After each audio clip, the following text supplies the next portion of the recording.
Ya, namo Buddhaya semuanya. Selamat malam. Para yogi yang retret remaja kan bisa dikatakan praktek besok agak serius ya, karena besok prakteknya terakhir. Nanti ada sharing, sesi sharing ya, yang retret remaja ya. Ya, yang pulang tanggal 1 ya. Malam ini Bante ingin memberi satu ceramah yang disebut pembekalan diri ya. Mungkin kita udah paham setiap perjalanan apapun, ketika Anda dari mau keluar kota maupun ke luar negeri, kita membutuhkan pembekalan diri. Benar atau tidak? Membawa bekal. Benar?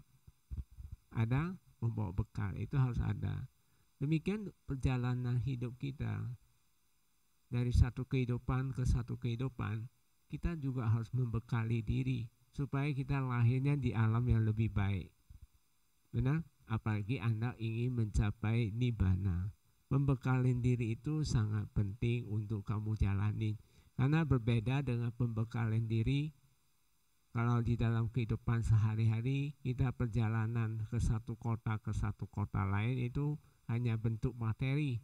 Tapi untuk perjalanan kita dari satu kehidupan ke satu kehidupan itu, pembekalan diri itu berbeda dengan seperti yang kita lakukan di dalam perjalanan biasa. Kalau Sang Buddha selalu mengatakan sebenarnya ada 4 pembekalan yang paling tepat untuk kita jalani, baik kehidupan ini maupun akan datang.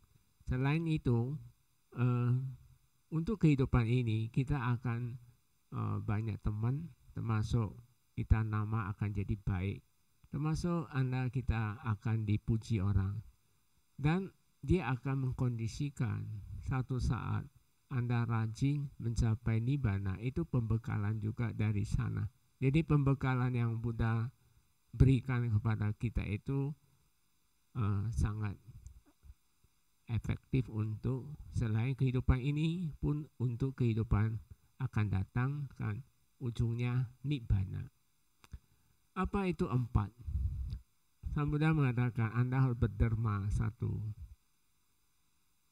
Dharma harus punya cinta kasih. Bagaimanapun yang kedua adalah cinta kasih. Dharma dan cinta kasih itu termasuk kama bandhu ya, relasi, kama relasi. Jadi kalau Anda kehidupan ini, misalnya Anda dapat pasangan kurang baik, dapat anak yang kurang baik, termasuk pimpinan yang kurang baik, termasuk orang tua yang kurang baik, itu karena ada faktor bandhu itu. Faktor bandhu itu semua datang dari isak macarya, yaitu Anda keiri hatian dan kekikiran. Maka Sang Buddha selalu di dalam paramita suruh kita lakukan dana parami, sila parami, itu perlu dijalani. Karena itu salah satu isak macarya itu kekikiran, keiri hatian dan kikir. Jadi jangan iri hati melihat orang sukses, kita harusnya turut bergembira. Benar atau tidak? Jadi kita juga nggak bisa dengan kikir juga. Kita membagi. Kita banyak orang mempunyai kikir. Sifat kikir itu justru kata Sang Buddha itu calon-calon ke alam bawah punya. Jadi pembekalan pertama itu dana dan metta, itu yang harus kita jalani untuk supaya kehidupan dengan kehidupan lain kita akan selalu diperlakukan dengan baik. Benar dan tidak? Jadi sebenarnya apa yang Buddha mengajarkan kita, kalau kehidupan ini kita mengalami ketidakpuasan, kesedihan, selalu banyak masalah, itu bukan faktor apa-apa, itu faktor lampau punya. Tapi untuk faktor sekarang ini, apa yang kamu lakukan akan diperlakukan dengan baik apabila kamu mentaati 5 sila, dijalani dana dan metta, dan plus meditasi. Jadi 4 pembekalan dari Sang Buddha itu dana, metta, sila, dan samadhi. Hal ini perlu kita simak ya. Buddha mengatakan kita ini untuk pembekalan itu melindungi diri kita itu salah satu itu seperti kayak atap. Tahu atap nggak ya? Rumah kan ada atap ya. Rumah ada atap nggak? Nah, atap ini jangan ada celah, kata Buddha. Ini umpama Buddha loh, hebat sekali Buddha ini. Jangan ada celah satu titik pun. Kalau di siang hari pasti matahari masuk, benar atau tidak? Nah, yang di sini dimasukkan sinar matahari itu masuk, itu artinya jangan coba-coba memasuki pandangan salah di dalam pikiran Anda. Orang yang memiliki pandangan salah itu celah satu. Nah, ini dari faktor luar ya. Pandangan salah dari luar itu, contoh Anda tidak mengerti hukum karma, Anda tidak mengerti 4 kesunyatan mulia. Itu juga semua adalah celah-celah yang harus kita tutupin. Jadi kita harus jalanin. Tanpa menjalani, kita mengerti hukum karma, kita nggak bisa jalani. Tentunya celah ini dia akan membesar Anda, sehingga nanti Anda rumahnya bocor. Jadi Anda akan hancur sendiri. Yang kedua, kalau ketika air hujan, ketika hujan sekarang hujan ini, rumah akan tergenang air, benar tidak? Setetes demi setetes akan jadi besar ya. Nah, ini salah satu juga Anda harus paham. Dari faktor luar, faktor dalam juga berperanan penting, yaitu nafsu. Nafsu 5 indera kita itu banjir. Kalau Buddha selalu mengatakan, jangan banjir. Banjir di sini banjir pandangan salah, banjir dengan pelanggaran sila termasuk itu. Jadi kalau Anda misalnya nafsu besar, sebenarnya cara mengatasinya itu yang tentang banjir itu, Anda harus jalanin jalani meditasi kikis kilesa. Maka Bante saran Anda meditasi saja paling baik sekali. Meditasi vipassana, sistem aktivitas mani itu sangat efektif untuk meningkatkan kesadaran kita, untuk menghapus pandangan-pandangan salah kita. Anda setuju semuanya? Kenapa Bante mengatakan demikian? Karena kalau kesadaran kita di bawah pikiran begitu banyak, kita akan kesulitan menghadapinya. Jadi sebenarnya Anda datang ke sini latihan ini sebenarnya untuk pembelajaran dalam hal untuk pembekalan diri Anda, benar atau tidak? Jadi kalau Anda tidak mau membekali diri, ya kita nggak selalu kehidupan ini selalu lahir jadi manusia. Bisa saja nanti kehidupan akan datang, kita bukan manusia lagi. Benar atau tidak? Tidak jamin lahir jadi manusia itu. Jadi manusia itu justru kesempatan Anda membekali diri. Karena membekali diri harus di alam manusia baru bisa. Anda setuju? Nah, salah satu juga ya, Sambuddha memang hebat sekali dalam winaya. Kalau kita teliti, Sambuddha itu mengatakan kalau untuk mencegah pandangan-pandangan salah, ketika bertemu seorang petapa, kata Buddha, Anda harus 3 pertanyaan yang harus ditanyakan. Bukan pertanyaan bersifat subjektif, pertanyaan yang Anda harus bersifat objektif. Itu pertama, Anda bertanya, apa yang harus dimunculkan? Jadi apa yang harus dimunculkan? Jadi tentunya munculkan itu sebenarnya apa yang harus kita jalanin. Ya, dana, meta, sila, samadhi sebenarnya jawabannya sih. Nah, sama Nera udah bisa terbang.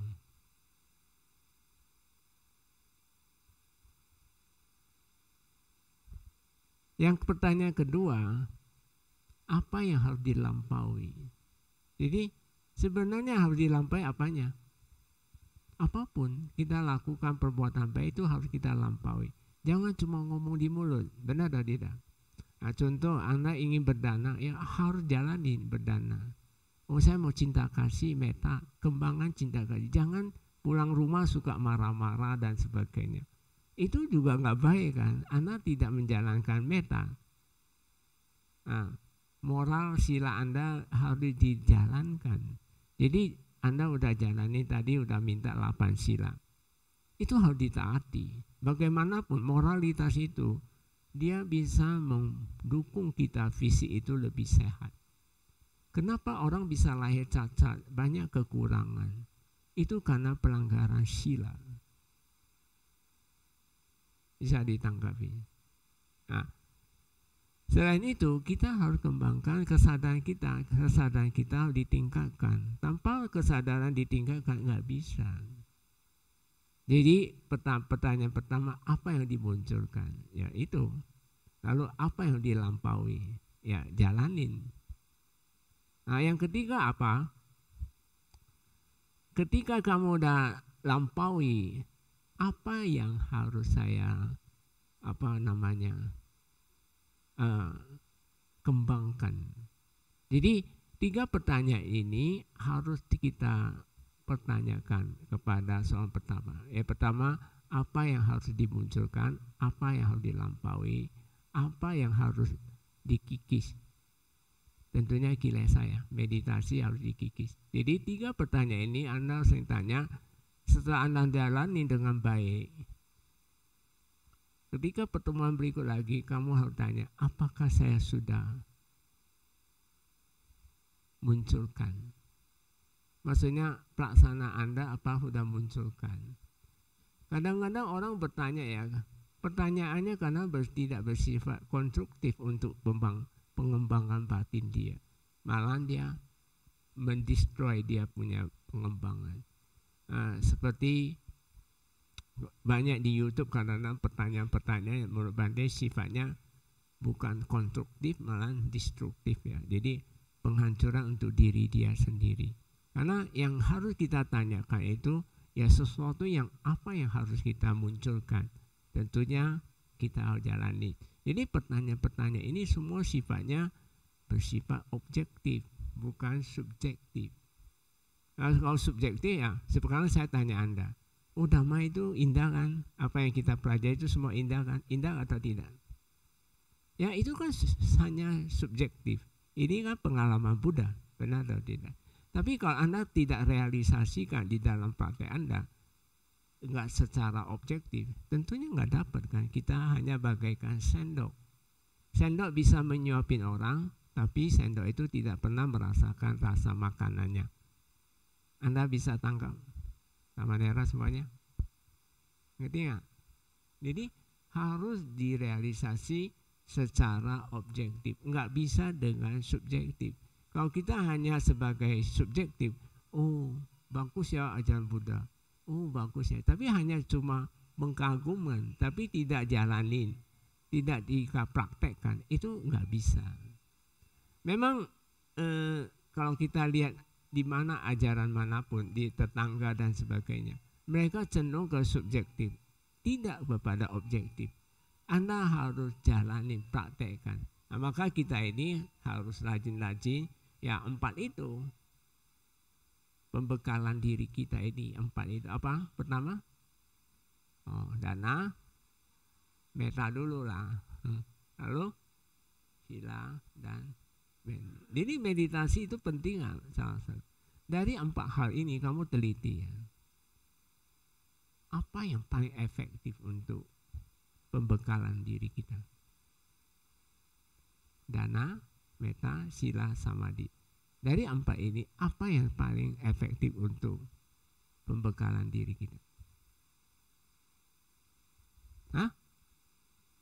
Meditasi. Samadhi penting. Kenapa samadhi penting? Karena samadhi ini kita dengan tutup 6 indah tertutup, kita melihat proses-proses dari unsur-unsur. Coba kita teliti. Samanera, Samaneri Syale dan Pasaka Pasika, kita teliti. Buddha mencapai kebuddhaan, beliau tidak lihat luar.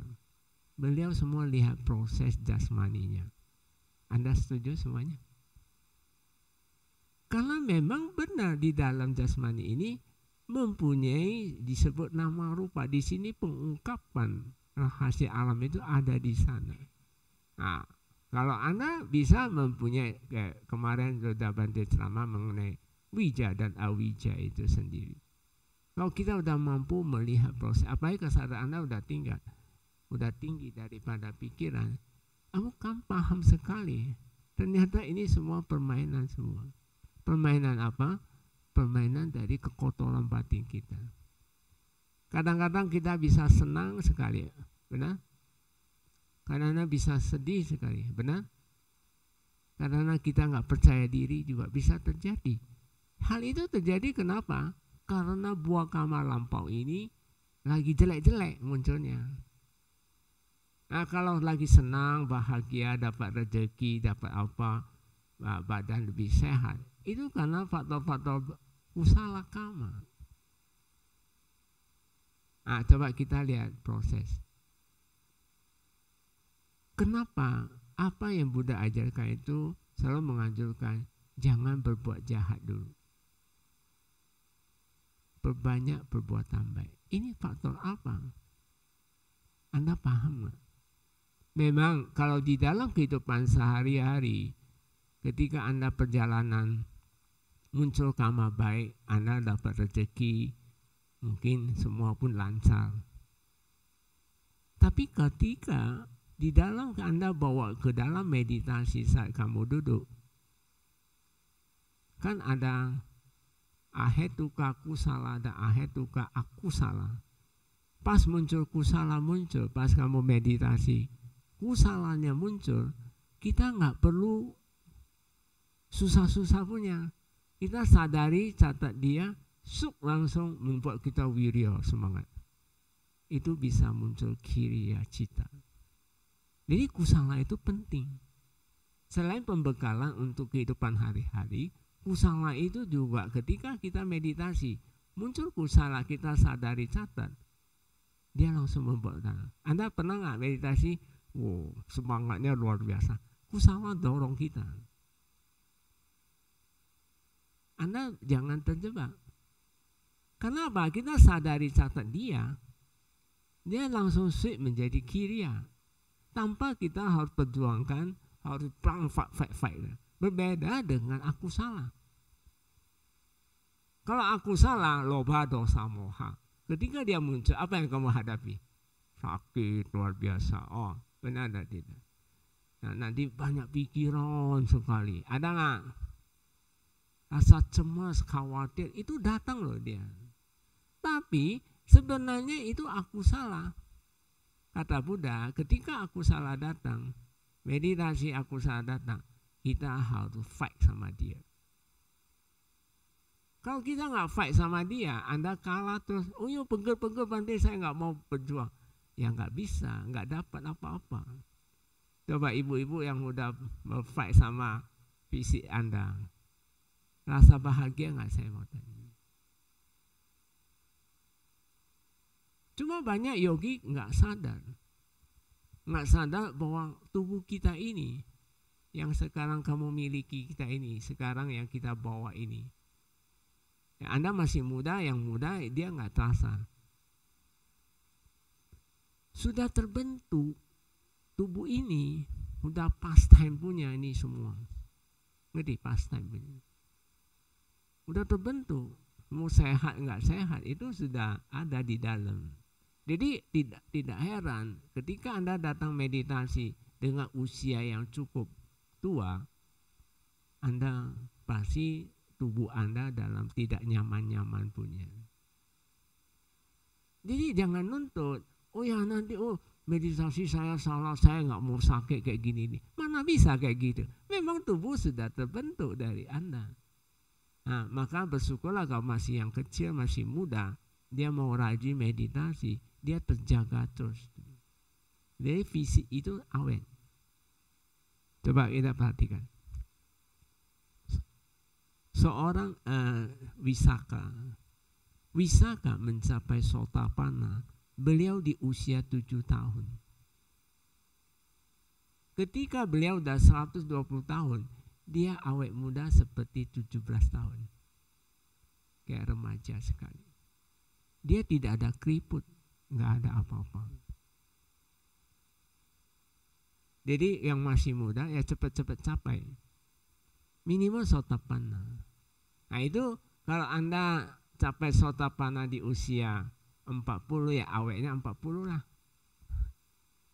Kalau capai Sotapanna di usia 60 ya awetnya 60. Maksudnya ngerti nggak? Jadi Sebenarnya yang bisa merusak tubuh kita itu siapa sih?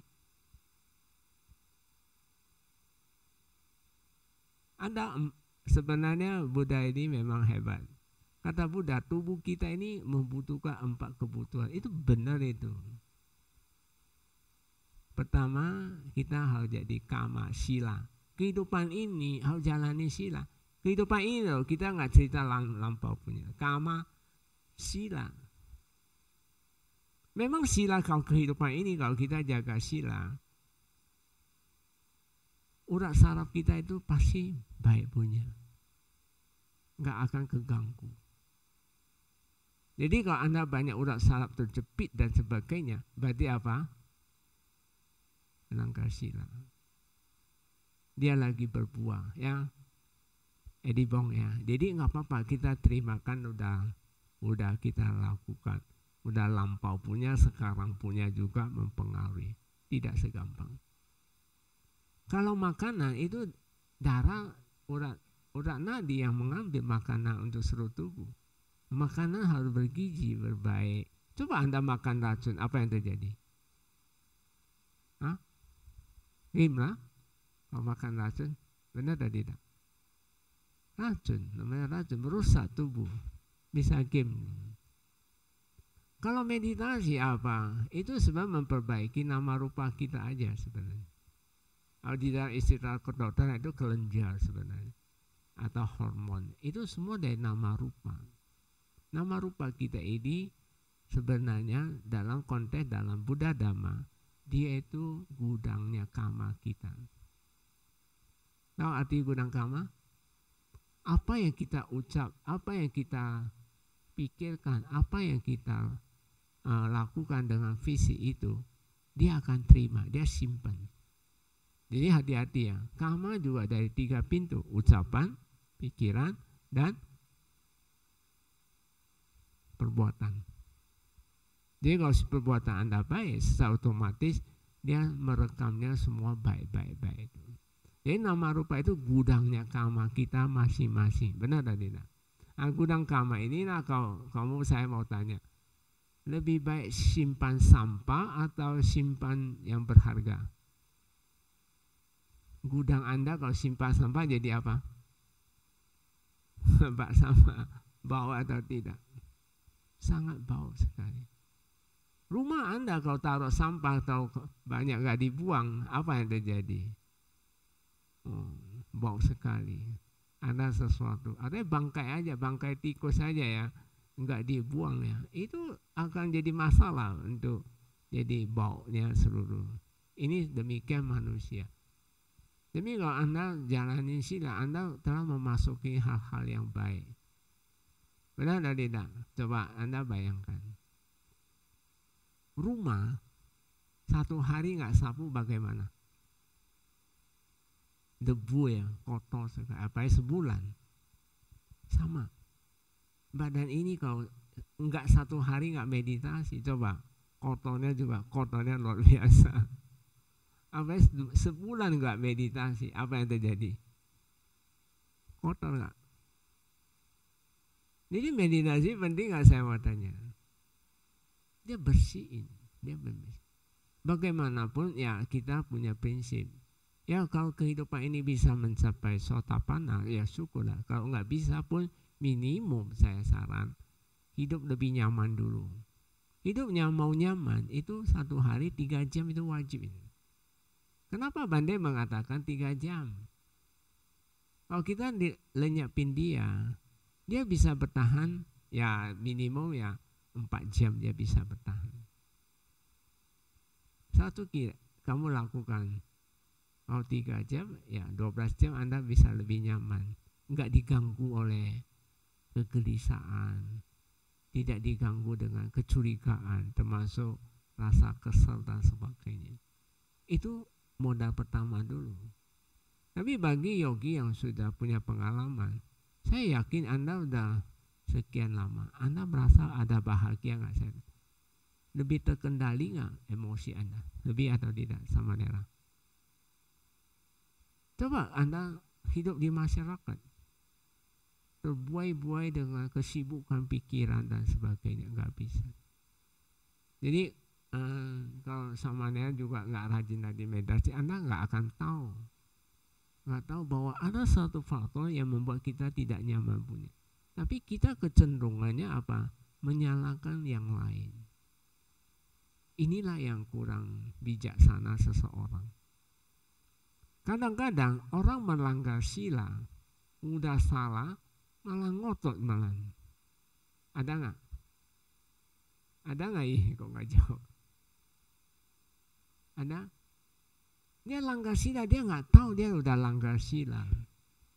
Tapi dia tetap ngotot sama orang. Disinilah banyak faktor-faktor yang perlu kita tinjau. Jadi Anda harus belajar kayak Rahula. Tahu Rahula? Rahula ketika dinasihati Buddha, dia malunya setengah mati. Padahal dia di usia 7 tahun dong. Dia malu loh. Dia selalu bertekad. Dia setiap pagi dia ambil segenggam yang dari sampah, dia daun-daun dia lemparin.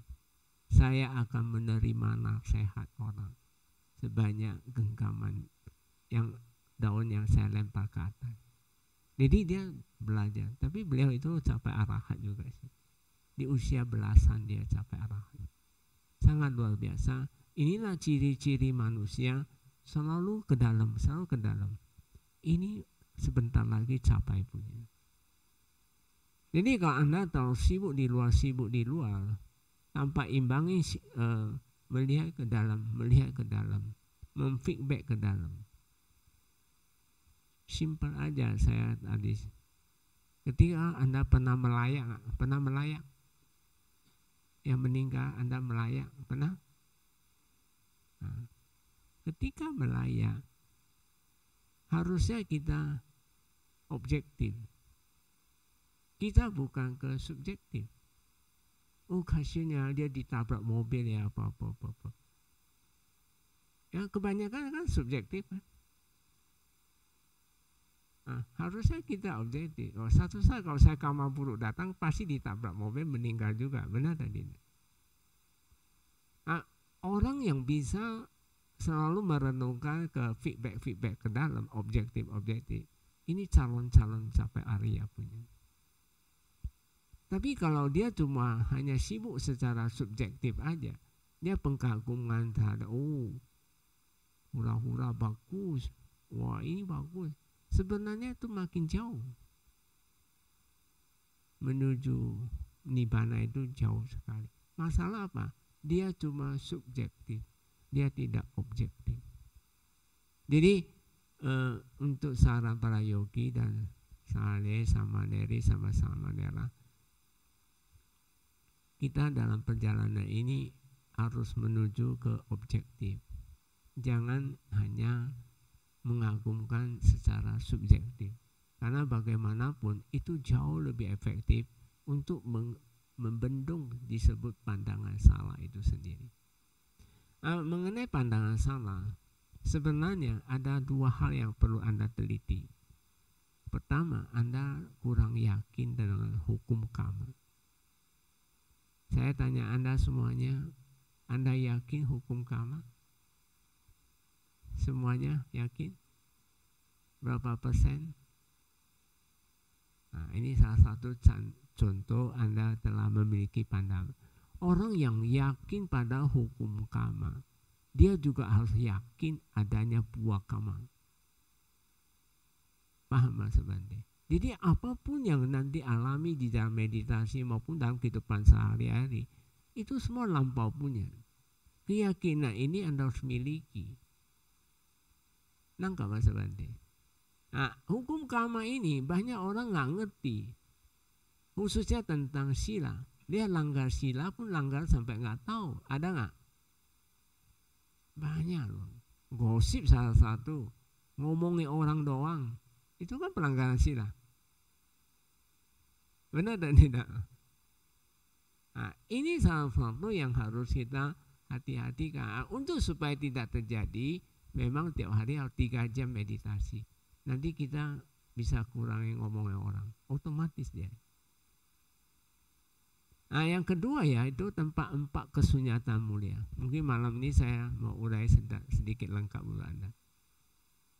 Buddha ketika mencapai pencerahan sempurna, Maha Sampati bermohon. Lalu Buddha mengatakan, terdapat pintu tanpa kematian. Loh, kok kenapa bisa Buddha menjamin kita terdapat pintu tanpa kematian? Siapa yang nggak bisa mati? Kan suatu bahasa yang unik sekali dari Sang Buddha. Terdapat pintu tanpa kematian. Karena kita harus paham juga. Orang bisa mati karena apa? Kelahiran. Ya, kenapa kita bisa lahir? Karena masih punya kekotoran batin. Jadi kalau nggak mau kematian ya jangan lahir lah, benar atau tidak? Kalau nggak mau lahir bagaimana? Sampai arahat lah, benar atau tidak? Capai, berjuang sampai arahat, tidak akan lahir lagi.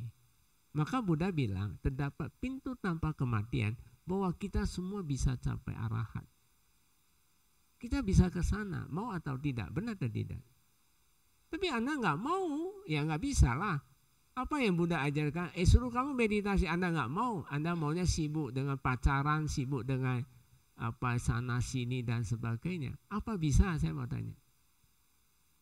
Jawab. Nggak bisa. Ya tapi belajarlah, saya saran Anda. Kalau Anda memang belum bisa, ya minimum kita imbangin dulu lah. Setuju nggak? Perbuatan kita itu jalanin sila, tapi kita tetap imbangi meditasi. Itu aja dulu modal. Tahu-tahu nanti ada kama parami yang baik, dia dorong kita punya, jadi punya. Ini pengalaman Bante ya. Setelah Bante di Myanmar 2 tahun itu, saat Bante jalan di bawah kuti saya doji, saya sempat ada terbenak dalam pikiran.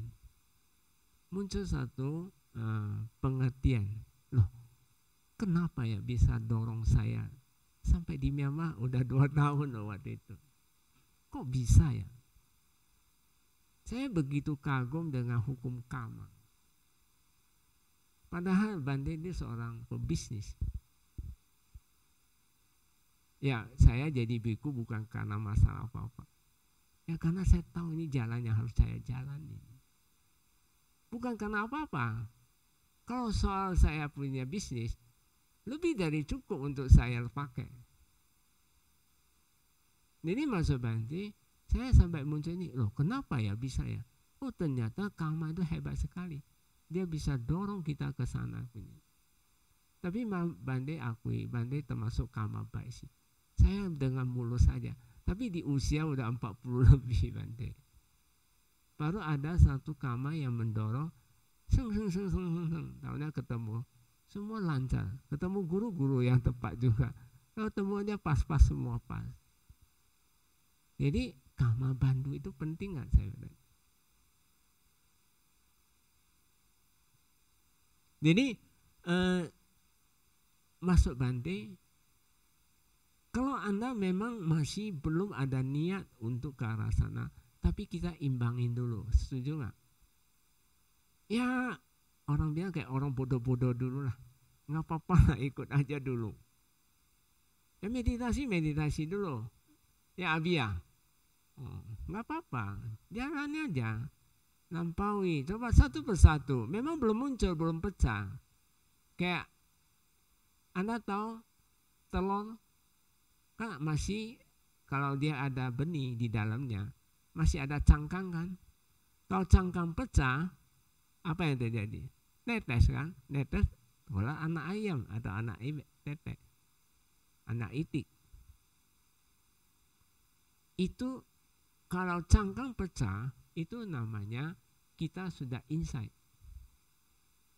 Apa yang disebut insight? Kesadaran kita sama pikiran kita sudah imbang. Ketika dia imbang, dia pecah punya. Tuh, kamu bisa lihat. Maka disebut nama rupa paricedanya. Anda akan mendapat melihat nama rupa itu sendiri. Kalau sudah imbang, saya tanya Anda, bukankah kita sudah berhasil mengikis kita punya karma 50%? Setuju nggak? Tinggal kita juang lagi. Buang 20 lagi menjadi apa? Sotapan. Sebenarnya gampang capai. Mencapai sotapana tidak susah. Cuma ada kemauan atau tidak. Kamu memiliki, kalau Anda sudah sampai 50% insight, Anda disebut dikit banyaknya sudah bisa melihat. Ternyata itu semua proses nggak luput dari karma kita. Nah, bagi yang ibu-ibu dan bapak-bapak yang sudah lihat sakit, bisa lenyap, sebenarnya itu pengetahuannya harus kita raih. Nanti seterusnya mencapai kesucian, cuma lihat gini doang. Lu kira lihat apa? Sakit lihat lenyap, sakit lenyap. Cuma lihat anicca doang. Nggak ada lihat yang apa-apa. Engkau usah nuntut banyak-banyak. Oh, banyak pikiran. Oh, kita berjuang, jangan ikutin dia, cuekin dia. Kan sudah dikasih tahu sifatnya itu ada. Semua mempunyai sifat-sifat masing-masing.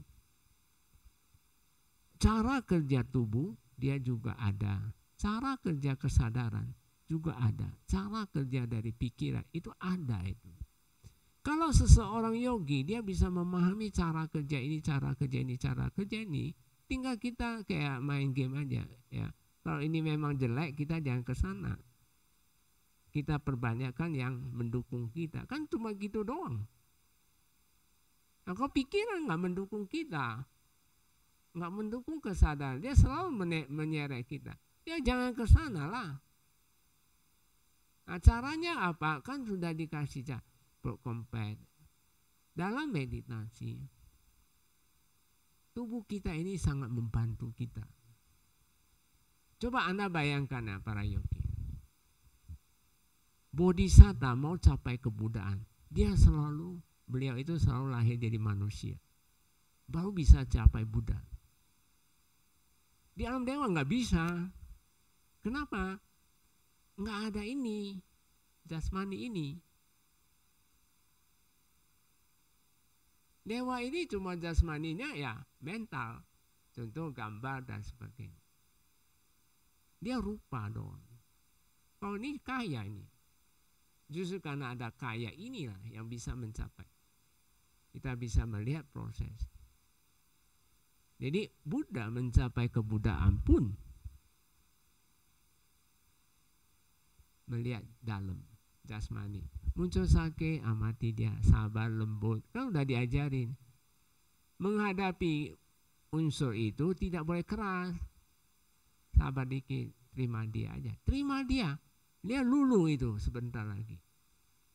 Cuma saya saran Anda, bertahan itu penting. Maka Buddha mengatakan,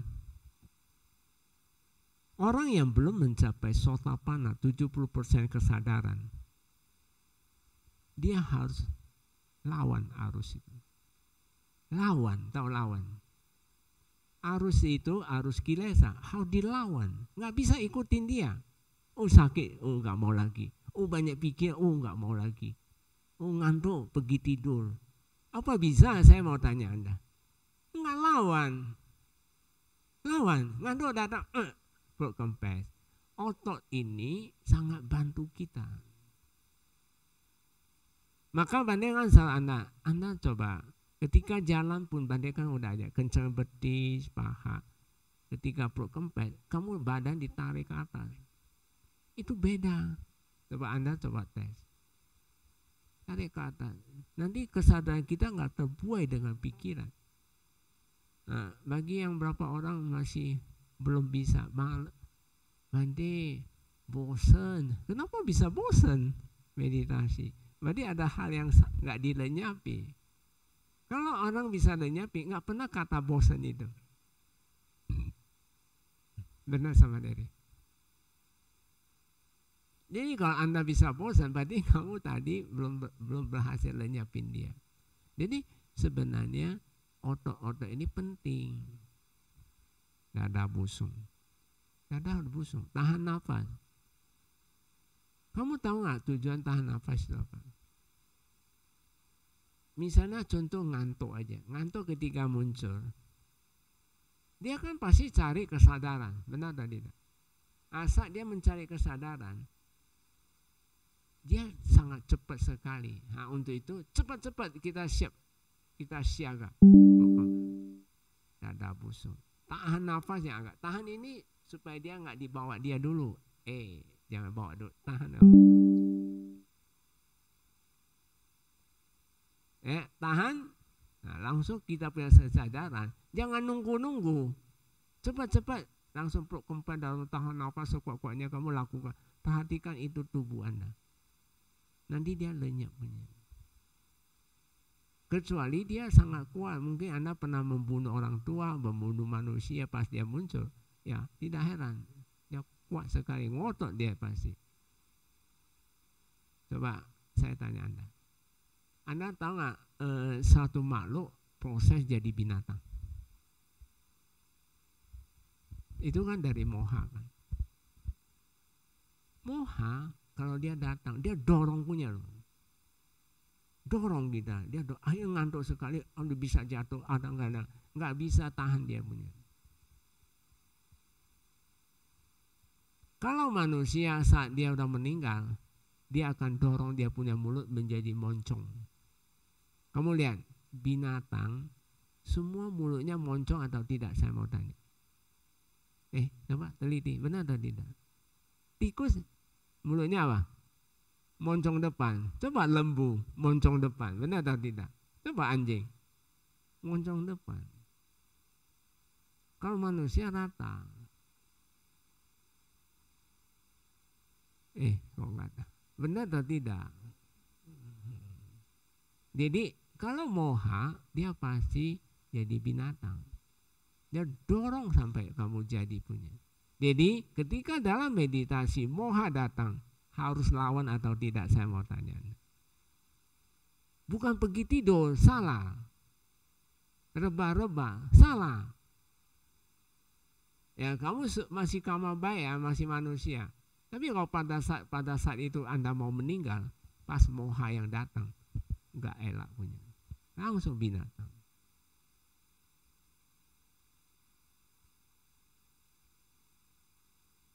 Benar atau tidak? Jadi Buddha bilang lawan arus. Cara melawan arus itu pertama-tama harus bertahan. Benar atau tidak?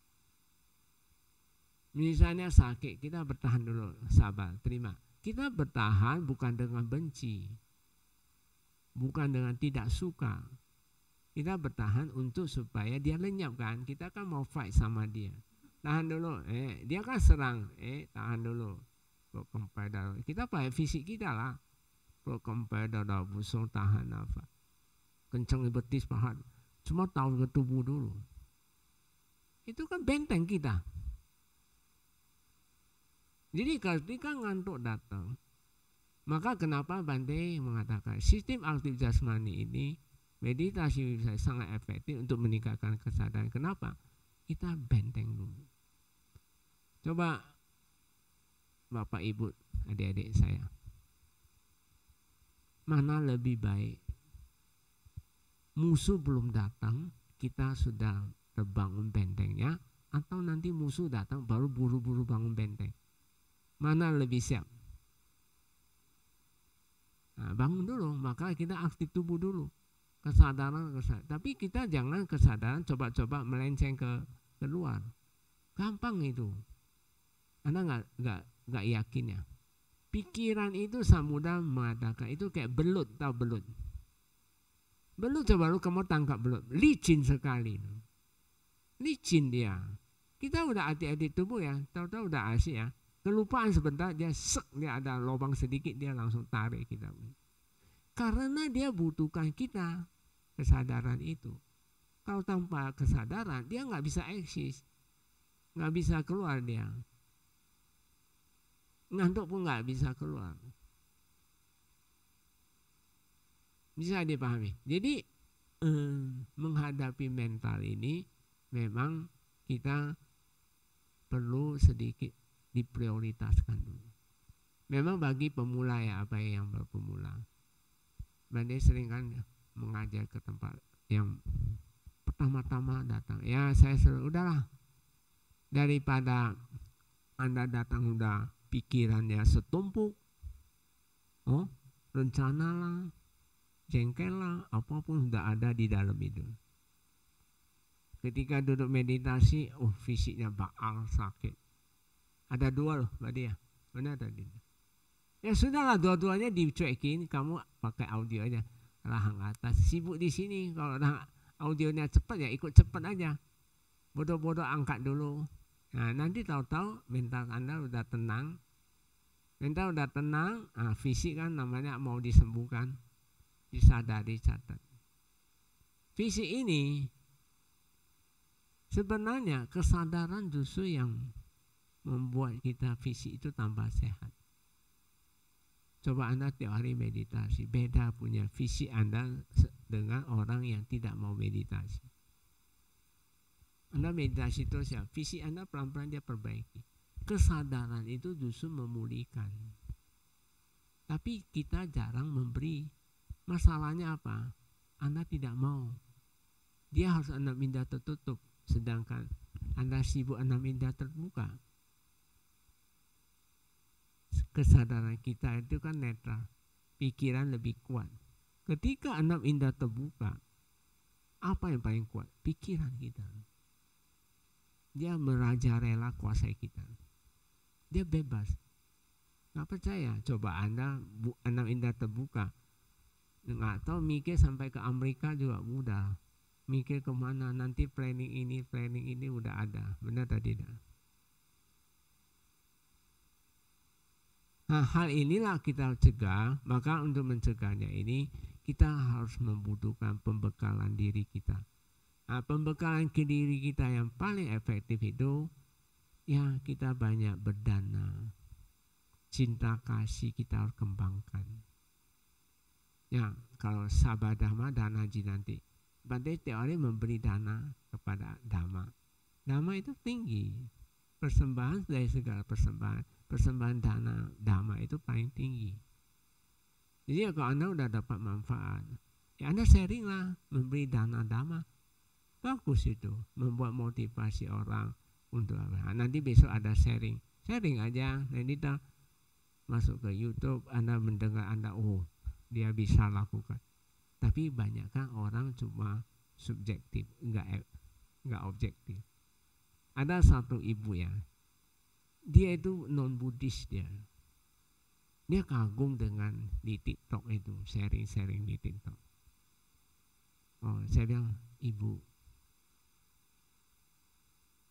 jangan cuma mendengar, dia bisa lenyap, tapi kamu nggak pernah meneliti beliau itu perjuangan atau tidak. Mereka berjuang. Duduk 8 jam, berapa jam dia duduk. Dia sakit, memang gak berjuang. Berjuang gak sama daerah? Mana ada langsung duduk, langsung dapat hasil punya. Harus berjuang dulu baru ada hasil. Nah, ketika saat berjuang inilah seni kita. Itu seni. Seni apa? Kita butuh apa? Soal seniman dia butuh apa? Kesabaran. Benar? Abi, Aryan, nggak sabar, harus kurang sabar. Manis juga kurang sabar dia. Sabar, perhatian, teliti, gigi. Tahu gigi? Datang sebentar kita bertahan. Bukan datang udah manja, kalah. Mana bisa menang? Ya Martin. Benar gak Martin? Gak boleh manja, hadapi aja. Gak ada kalau Anda bilang, saya kecewa dengan hukum karma. Waduh, repot sekali. Kalau Anda kecewa dengan hukum karma, kamu udah dikuasai moha. Anda gak pernah melihat anicca. Kalau seorang melihat anicca, kita gak usah banyak target. nggak usah, jalan aja. Maka Bante kan agak kurang setuju ya sama yogi-yogi suka, oh ya saya udah capek apa, nggak perlu itu. Yang kita lihat cuma anicca doang, benar dan tidak? Muncul berlangsung saja, muncul berlangsung, itu aja. Itu yang membuat kita matang. Tahu-tahu kesadaran kita sudah 70%. Tahu-tahu sudah sotapanna.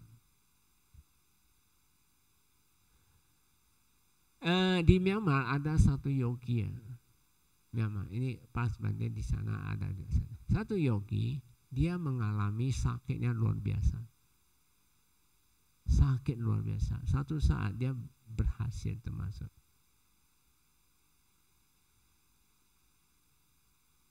Jadi dia tiba-tiba ingin ke WC. Dia ke WC, keluarlah semua darah-darah hitam semua. Selesai dia ada enakan. Nah, berikut lagi dia meditasi, tahu-tahu dia udah insight. Jadi Anda jangan merasa melihat sakit itu, oh saya belum capai insight, belum tentu.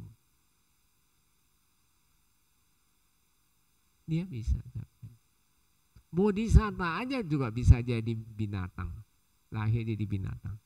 Pada saat karma buruk datang pasti jadi binatang.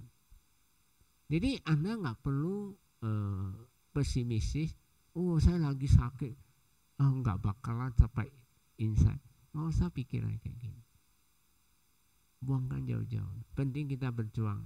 Sakit datang kita berjuang. Karena sakit itu datang karena sudah terbentuk di visi Anda. Tapi karena berkat kegigihan, itu betul gigihan.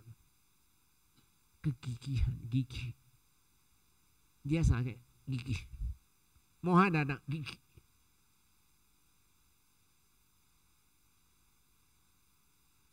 Tidak dipahami. Bante dari pengalaman, terakhir Bante waktu di Myanmar, meditasi berdiri itu banyak bantu Bante. Karena pada saat itu memang mohanya kuat sekali. Itu meditasi berdiri sangat sensitif. Cepat mati. Jadi Anda tetap harus 2. Jalan, duduk, berdiri 3. Tapi jalan untuk bagi pemula kayaknya saya lihat kurang efektif. Boleh jalan cuma nantilah saya hampir kelas sih. Saya mau pakai audio jalan, biar jalannya pelan, ikutin audio, angkat, maju, biar lambat sedikit. Kalau dituntun audio kan dia lebih lambat. Lihat tuh orang meditasi jalan, lengak-lengok punya. Nanti pakai audio ya. Hampir kelas sih udah, saya belum sempat waktu lagi. Saya mau teliti lagi. Tapi cuma bisa lurus, nggak bisa belok-belok. Lurus saja, lurus, belok-belok sendiri. Angkat, maju, muter-muter, Anda muter sendiri. Sebenarnya ini cuma hanya mendukung Anda, prakteknya lebih menuju lebih baik. Tapi ya bukan mau apa-apa sih. Intinya memang ngerti lah Bante. Orang yang dibawa pikiran, punya kesadaran di bawah pikiran, itu ruwet. Saya akui ruwet sekali, pikiran banyak. Belum lagi dihambat dengan fisik yang kurang mendukung, banyak penyakit, susah. Tapi kalau Anda dari muda ya sering meditasi ya, nanti sehat sekali, percaya Bante ya, Abia semuanya. Kalau Anda sakit sedikit, Anda rengek-rengek ya, nggak bisa apa-apa punya, nggak dapat hasil. Jadi selama Bante ini pembekalan ini masuk Bante, bekali diri Anda lah sendiri. Mumpung masih muda, kalau bagi yang sudah berusia, mumpung masih ada usia, walaupun sakit ya mumpung lah.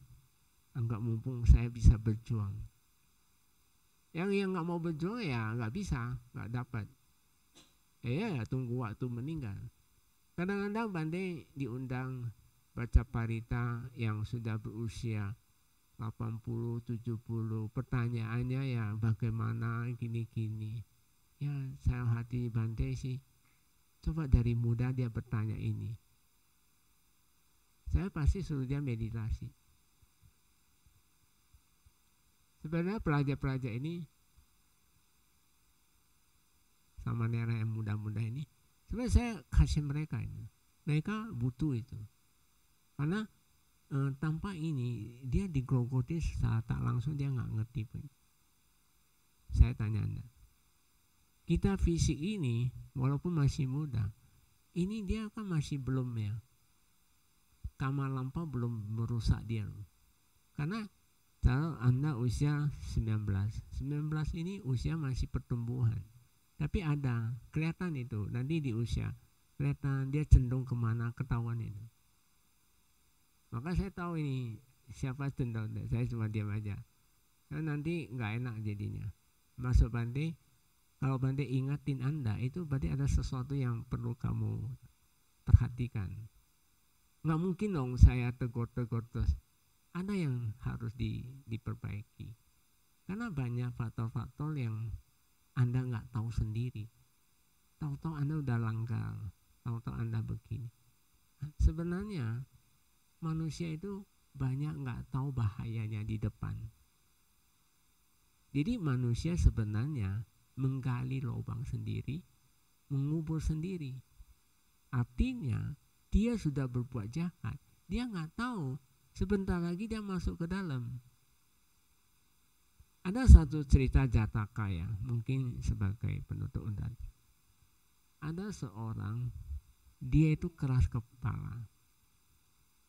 Ibunya sangat sayang dia. Jadi dia suka melanggar, pokoknya nakal. Jadi dia ini, mamanya kan dia bilang Bante, bilang ke ibunya, saya mau berlayar. Ibunya itu larang dia, jangan berlayar. Tapi dia keras kepala, tetap berlayar. Ketika ibunya tarik-tarik dia malah dorong mamanya. Jatuh dia mamanya. Lalu dia main pergi, ditinggal orang tua. Jadi sebenarnya dia lahir di alam peta sih. Dia nggak tahu dia lahir di alam peta. Ketika lahir di alam peta, dia melihat sesuatu itu semua penuh emas. Padahal itu gerbang yang bagus, yang cerita kayak gitu. Padahal dia udah di alam peta dia melihat seseorang memangkul. Padahal mangkul itu dia mangkul ditusuk itu. Tapi dia lihatnya itu seperti emas. Bahkan dia minta dia, kamu kok pangkul emas? Pindah ke saya lah, biar saya pangkul. Dalam hati yang kena itu, wah ini orang ini pasti melanggar. Pasti dia mencelakai orang tua. Ya seperti saya dulu. Saya pernah lakukan ini. Oh ini waktu saya harus lahir di alam. Tapi dia sendiri tidak paham. Jadi saya saran Bante Anda, coba bekalin diri, nggak usah banyak-banyak, 4 aja. Banyak berdana, sekemampuan Anda. Cinta kasih dikembangkan. Lalu taat di sila. Sila jangan dilanggar. 5 sila khususnya. 5 sila, 8 sila. 5 sila udah minimum. Karena dia 5 sila itu menyangkut diri kita, menyangkut orang lain, dan menyangkut banyak orang. Kalau 8 sila, sila ke-6, ke-7, ke-8, atau seterusnya, winaya, biku sila, atau bikuni, sama itu. Itu semua itu memprotek kita. Memprotek pribadi masing-masing. Oh, kita jangan langgar. Kalau kita mau capai pantai, itu sebenarnya pagar kita. Ada seorang biku, dia protes terhadap Buddha. Kok banyak peraturan begini? Hitung-hitung winaya kita ini kan 227. Kalau diteliti, dia bukan 227. Hampir 1000 loh. Kok banyak begini? Buddha bilang, ya sebenarnya 1, kata Buddha. Sebenarnya itu 1 winaya itu. Bisa nggak kendali pikiran Anda? Ya karena kamu belum bisa, ya perlu winaya. Winaya itu bagaikan pagar. Ya kalau bagi Anda yang masih pemula belum mengerti, ya kamu bikin pagar 5 itu dulu. Ya kalau kita mampu sudah, kita merasa kita mau meningkatkan diri, ya hari uposatha 8 sila, mengendalikan diri, itu untuk diri kita. Sila ke-6, ke-7, ke-8 itu diri kita. Aryan, jangan begitu kakinya. Duduk yang baik. Jadi itu untuk diri kita. Mau silibiku itu semua untuk kita. Tapi 5 sila itu menyangkut diri kita, orang lain dan semua orang. Enggak boleh. Memang kita akui di kalau Anda dilihat di Sigawada Sutta, Buddha bilang seorang siswa Arya dia tidak langgar 5 sila dan dia pasti memiliki Brahma Wihara, seorang Arya. Ya, kalau dengar rumusan ini, ya kalau Anda belum capai Arya, ya minimal 70%, 80% harus pure itu. Jangan 50%. Kadang membunuh, kadang tidak, kadang apa, jangan. Berbohong apalagi.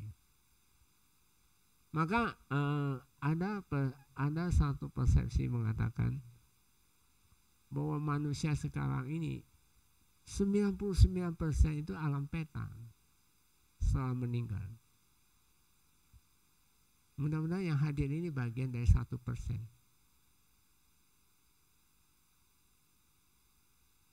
Tahu alam peta? Pasti langgar sila.